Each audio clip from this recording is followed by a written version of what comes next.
I lived together in a comfortable house. But soon after my father-in-law passed away, my mother-in-law suddenly imposed herself into our home. I assumed she would return to her own home after a short stay, but she chose to continue living with us without showing any intention to leave. When I gently inquired, "How long do you plan to stay with us?"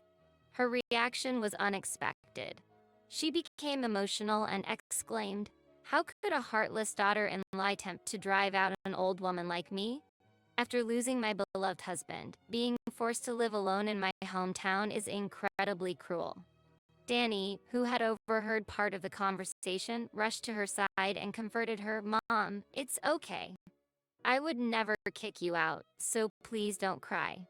After she calmed down, Danny took her to a different room. Once we were alone, he looked at me sharply and accused, "How can you say such horrible things to my mother?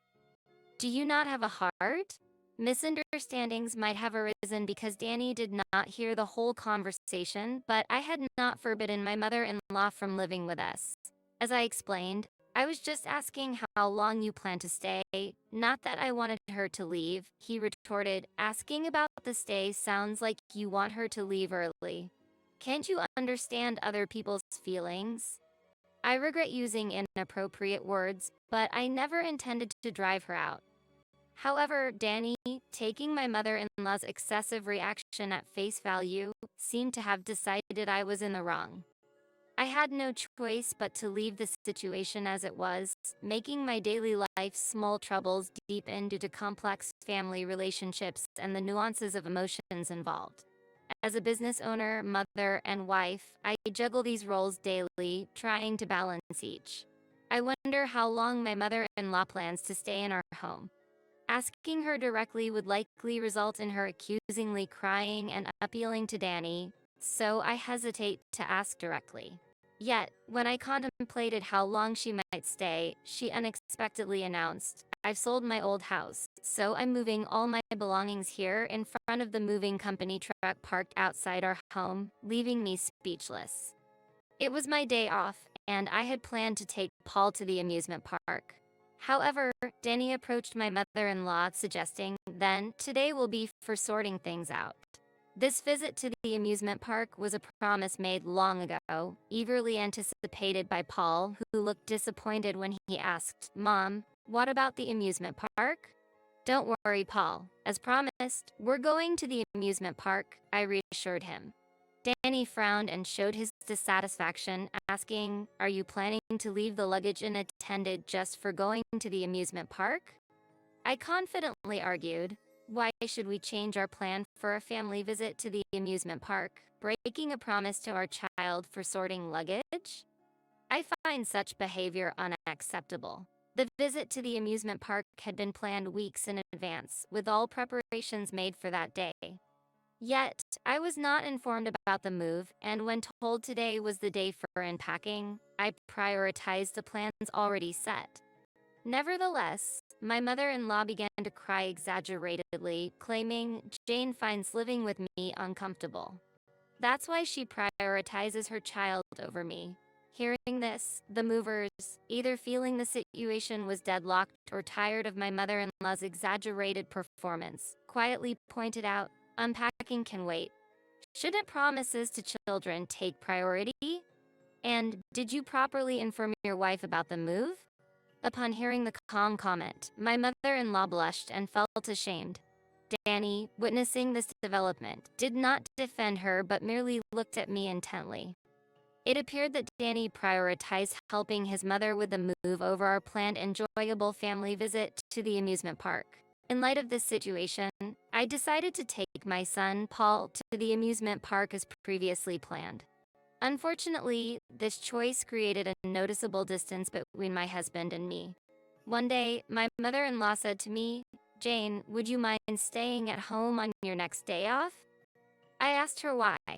"The truth is, I want to spend time with Paul. But since you always monopolize him, I hardly get the chance to play with him," she complained. This request came about a week after she had moved into our house without permission. She probably overheard my plans to take Paul to the shopping mall on my next day off.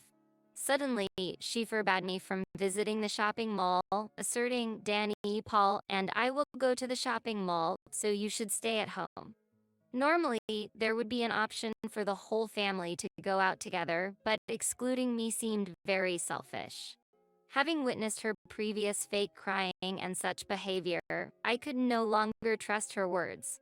Therefore, considering it unthinkable to leave my child with someone I couldn't trust, I suggested, "Why don't we all go out together?" Although she looked displeased, she could not directly accuse me of being mean and reluctantly agreed. At the shopping mall, I began selecting clothes for Paul as originally planned, choosing slightly larger sizes considering children's rapid growth. My mother-in-law interrupted. "Why can't you choose the right size? This is the perfect size for Paul, bringing a size that fits him right now." Even when I explained, "Children grow fast," she argued. "When he grows, we can just buy new clothes. There's no need to save so much." I was dumbfounded by her short-sightedness. Selecting perfectly fitting clothes and buying new ones every time they become small is clearly a waste of money. We didn't have the financial leeway to spend money in such a way at our house. When I hesitated to purchase, Danny appeared and pointed out, "I support the family financially. If you try to save, it makes me look stingy to others." Eventually, Danny covered the shopping expenses for my mother-in-law. Paul wore his new clothes comfortably for a while but soon complained, "These clothes are too tight now," and stopped wearing the clothes chosen by my mother-in-law. She seemed to have mixed feelings about this change. Out of necessity, I passed the outgrown clothes to a colleague's mother I had befriended at the daycare. This act was well received, making me feel happy.